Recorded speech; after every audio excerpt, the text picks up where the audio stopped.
చింతపండు రాత్రే నానబెట్టానండి. ఇట్లా పులుసు తీసి ఉడకబెడుతున్నాను. దాంట్లోకి నేనేమి వేస్తున్నాను చూడండి. పచ్చిమిర్చి, సాల్ట్,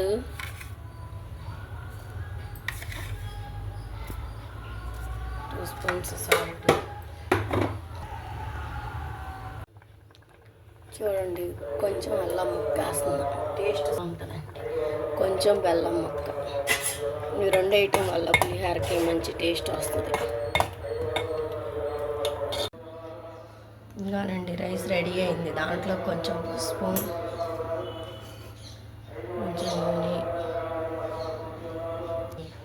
కొంచెం నూనె వేసుకొని కలుపుకోవాలి పులిహోరని. ఫస్ట్ కొంచెం పులుసు వేసుకొని కలుపుకోవాలండి. లాస్ట్ వరకు చూడండి. లాస్ట్లో నేనేమి వేస్తాను పులిహోరకి తెలుస్తుంది టేస్ట్.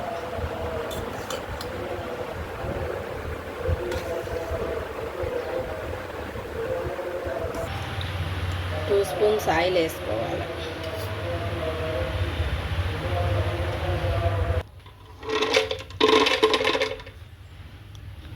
శనక్కాయ పప్పులు,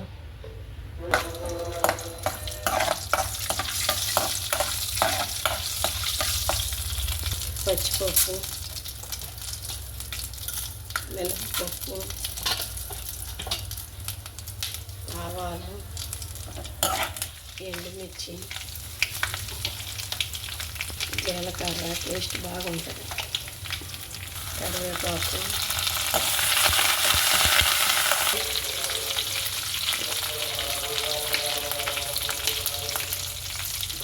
ఇంగ వేయటం వల్ల టేస్ట్ బాగా వస్తుందండి పులిహోరకి.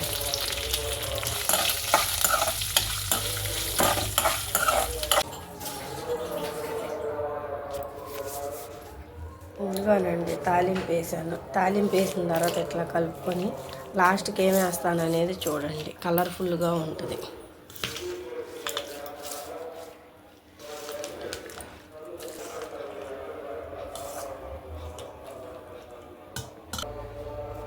చూడండి ఒక్కసారి ఎలా ఉందో. చూడండి పులిహోర ఎలా ఉందో కలర్ఫుల్గా. అమ్మవారికి ఎంతో ఇష్టమైన టేస్టీ పులిహోర రెడీ. ఒక్కసారి మీరు కూడా ఇలా ట్రై చేసి చూడండి.